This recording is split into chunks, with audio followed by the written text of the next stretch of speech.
Балалар, ендігі кезекте қазақтың жазба әдебиетінің негізін салушы ақын Абай Құнанбайұлының өміріне, балалық шағына, шығармашылығына тоқталамыз. Балалар, Абай Құнанбаев туралы не білесіңдер? Абай Ибрахим Құнанбаев 1845 жылы дүниеге келіп, 1904 жылы қайтыс болған. Қазақ халқының ұлы ақыны, сазгер, қазақ жазба әдебиетінің негізін қалаушы, ойшыл. Оның әкесі Құнанбай өз заманында беделді әрі бай, Қарқаралы уезінің аға сұлтаны, қажы болған беделді адамның бірі. Абай алдымен ауыл молдасынан сауат ашып, кейін Семейдегі Ахмет Риза медресесінде 3 жыл оқыған. Болашақ ақын өзімен бірге оқып жүрген балаларға қарағанда өте зейінді, ықыласпен беріліп оқып, үздік оқушы болған. Медреседе араб және парсы тілдерінде дін сабағы жүргізілді.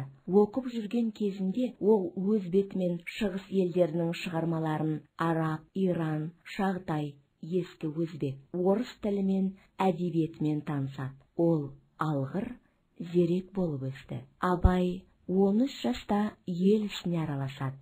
Әке қасында жүріп, би-болыстардың қулық сұмдықтарын, ескі әдептерді, әлеуметтік теңсіздікті өз көзімен көреді. Патша үкіметінің отаршылдық саясатын, орыс әкімдерінің жергілікті би-болыстардың арамза әрекеттерін біліп, соларға қарсы күресуге бел байлады. Қазақ халқының ауыр өмірімен танысады. Абай әкесінің әділетсіздігімен, қаталдығымен келісе алмады. Оның халық арасынан шыққан адал адамдармен дос болуы, орыс мәдениетіне бой ұруы әкесі Құнанбайға ұнамады. Олардың арасында жиі тартыстар да болып тұрады. Абай 28 жасқа толғанда әкесімен бір жола ажырасады.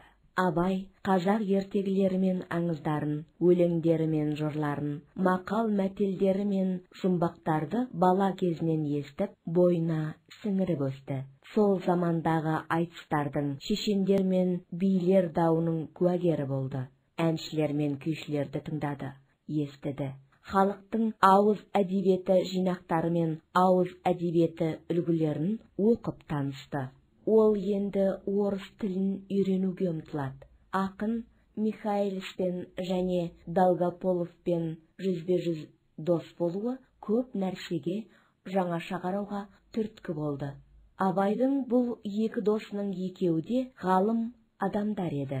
Абай олардан Толстойдың, Чернышевскийдің, Добролюбовтың шығармалары, өмірі жайлы көп мағлұмат алды. Орыс тілінде жарияланған орыс және Еуропа халықтарының әдебиетімен де жақсы танысты.